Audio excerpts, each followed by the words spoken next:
we sold this movie about 4 times. Originally CBS was going to do it. They dropped it. The rights reverted back to me. The most recent one was Paramount was going to do a movie about the Mothman, and they were going to have Richard Gere playing John Keto.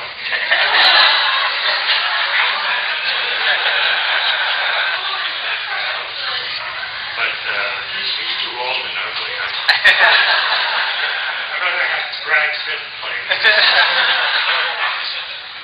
One more question. I have a question. Yeah. You had said that, just getting back to the UFOs, that they're hallucinatory in nature, that's your belief. Do you think that all UFO sightings are hallucinatory? Or do you discriminate between some are hallucinatory and there are some that you would give credence to? No, I've seen a lot of these things myself.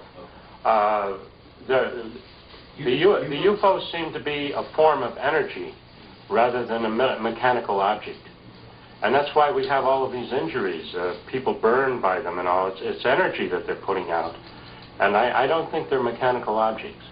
And I decided that years ago, and after having some pretty close sightings of my own, they seem to be masses of energy that have an intelligence of their own. And a lot of witnesses also remark on that. They said, you know, I think that thing was alive. I've heard that phrase over and over again from witnesses. I do not think they're machines. Do you think that they're from this energy field? They're from this planet and this energy field, yeah. And I also think if there were people on Mars or Venus or anywhere else, they'd be seeing UFOs too. And they'd be wondering about them. But I think they're definitely related to the human race. If we didn't exist, the UFOs wouldn't exist. It's like when a tree falls, you know, the whole...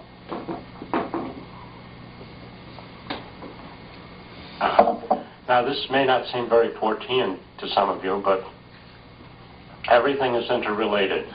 And the more we study history and the more we study current events, we see that all of these things are linked together in strange ways.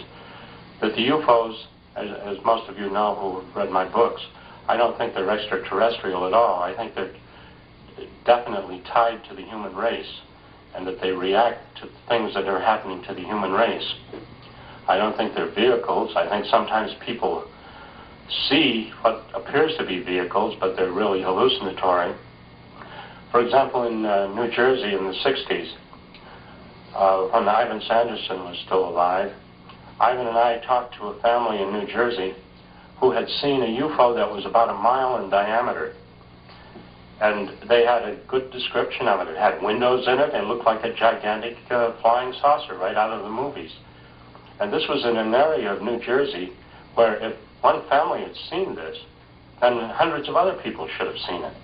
And Ivan put articles in the newspapers out there in New Jersey asking if anybody else had seen something unusual on that day.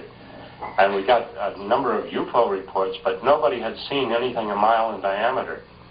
And it was not only, we were able to judge the size of it because the descriptions of the witnesses saw it between two mountains. And we measured that distance, and we knew it was about a mile between these two mountains. And it was low. And the family was attracted to it by the barking of their dog, which is common in a lot of UFO reports. And the husband in the family was the president of a company, a fairly large company in New Jersey, a pretty reliable person. They were not about to make up flying saucer stories to entertain Ivan Sanderson and John Keel. Now, what was our conclusion from that? Why didn't 3,000 other people see the same thing? It had to be some kind of hallucination. And only this one family saw it. And the family down the road didn't see anything. The family in the next town didn't see anything. And certainly if something a mile in diameter flew over New Jersey at an altitude of a couple of thousand feet, a lot of people would have seen it. So this is one of the many, many cases that convinced me that there's a hallucinatory process involved in this. And no matter how reliable the witness is, what they see can be questioned. The same is true in many of our Bigfoot cases and strange monster cases, that the people see some image that's planted in their mind, and the creature itself probably doesn't exist at all, at least not as the creature that's seen. These predictions were not based on psychic ability. They're based on projections. You take what's happening now and project it into the future. And there are a few people who have been doing this. There are a lot of people who talk about cycles and so on, but it goes beyond cycles. And the way to understand it is you have to understand history. There are, every few years, there's what we call a pivotal year, when everything comes together at once in 1 year. And we can see, looking backwards, we can see these pivotal years throughout history. And looking forward, we can see the ones that are coming up. Around 500 BC, 2,500 years ago, in Persia, there was a man named Zoroaster. Zoroaster was talking to entities. He was talking to an entity called Mazda. Then he came up with the concept of devils and angels, which of course became the foundation for the Jewish and Christian religions. In that century, philosophy and religion all over the world changed.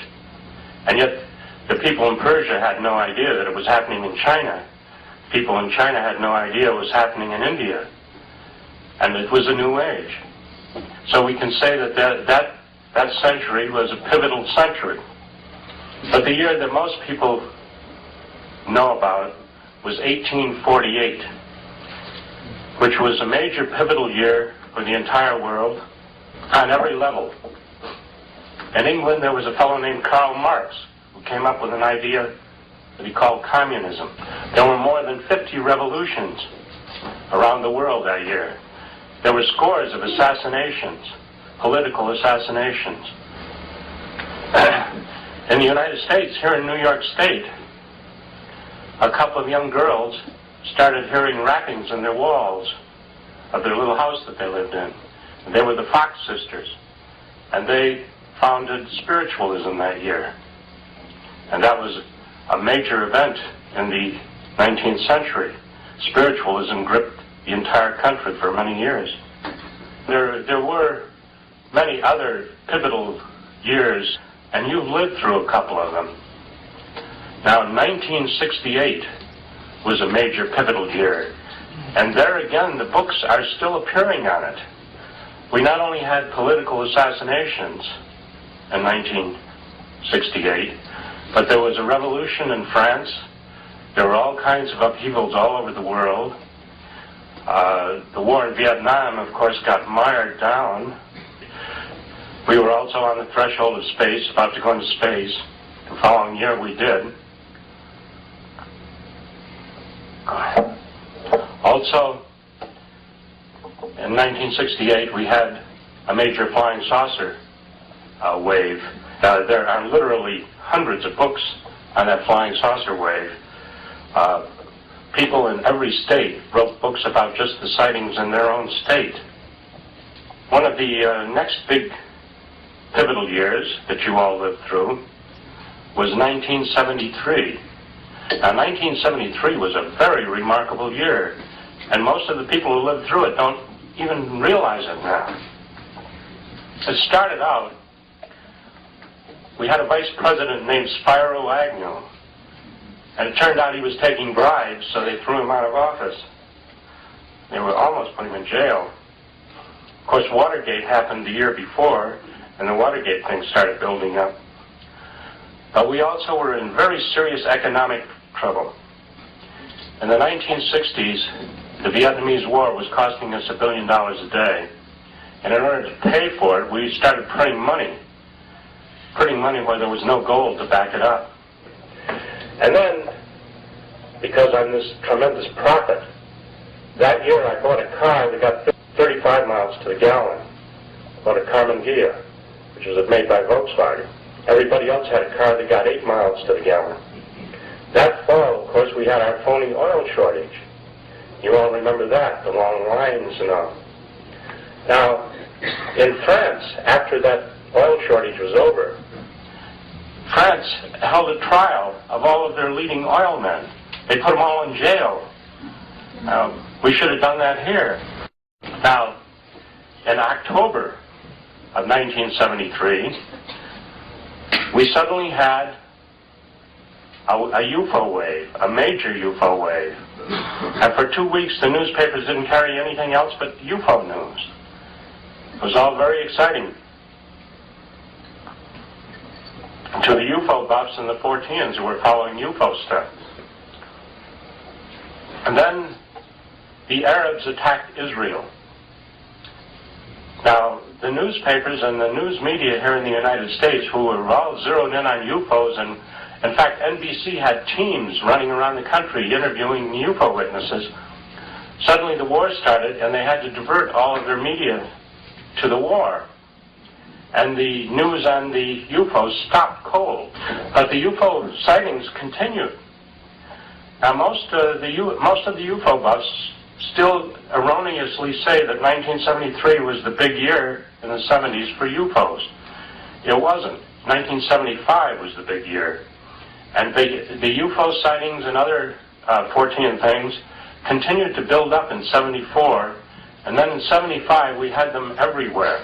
We had everything. We had Bigfoot sightings, we had sea serpent sightings, we had all kinds of UFO sightings and landings and abductions, and it was all in 1975, not in 73. By 1975, when we had all of these 14 things going on, a lot of people had dropped out of the UFO scene and the 14 scene. In the 60s, with a big wave of the 1960s, literally millions of people took an interest in UFOs, and we had networks all over the country and all over the world watching the UFO sightings and other events. But by 1975, there were only a handful of people who were still interested, were still watching. So the news media was also rather disinterested. And it's only in recent years that all this stuff has trickled in, and you can see how 1975 was the big year for those kinds of things. Now, this may not seem very Fortean to some of you, but everything is interrelated. And the more we study history and the more we study current events, we see that all of these things are linked together in strange ways. That the UFOs, as most of you know who have read my books, I don't think they're extraterrestrial at all. I think they're definitely tied to the human race, and that they react to things that are happening to the human race. I don't think they're vehicles. I think sometimes people see what appears to be vehicles, but they're really hallucinatory. And no matter how reliable the witness is, what they see can be questioned. The same is true in many of our Bigfoot cases and the strange monster cases, that the people see some image that's planted in their mind, and the creature itself probably doesn't exist at all, at least not as the creature that's seen. When I was in India, I was impressed at the number of people who were seeing the Indian gods, multi-armed gods and all. Whatever your belief is, these manifestations are going to assume that form. You mentioned that that there's a wave of UFO activity associated with collapse in the economy. What is the reason for that? During the Black Plague, which was in the 14th century, when you go and look through the records about the Black Plague and the books about the Black Plague, they keep referring to mysterious atmospheric phenomena occurring during the Black Plague. And they're describing UFO sightings. How all these poor people were dying. There were all these mysterious things were buzzing around the skies of Europe. And it took them a long time to figure out that the flea was bringing them the Black Plague. But I think every time the human race is in jeopardy in any fashion, whether it's economically or militarily, we start seeing UFOs all over the place. So why is that? Can you? If I knew why, I'd be rich. I'd be publishing books that you'd all be reading. But I'm afraid I can't answer that. The universities around the country have been studying the subject for many years, and they know how much about it as I do.